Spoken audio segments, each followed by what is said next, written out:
สบายดีนะทุกคนจะออกของสอนจะออกของหินเนาะอันแรกนะอันแรกออกของกามิวเนาะ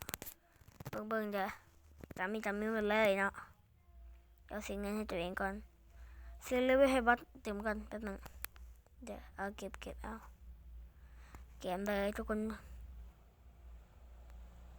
เนี่ยปั๊มมันบอกตายเลย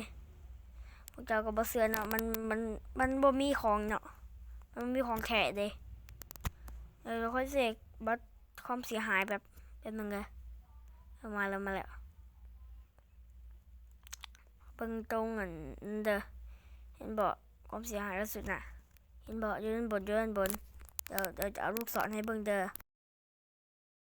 แล้วพวกเจ้าเห็นแล้วเนาะพับเบิ่งบัดนี้เขาขโมยแล้วปั๊บปั๊ม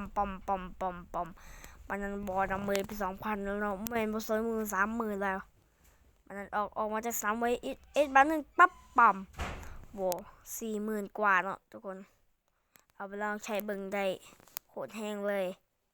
เบิ่งเนาะเอาไปลองใช้เบิ่งเนาะ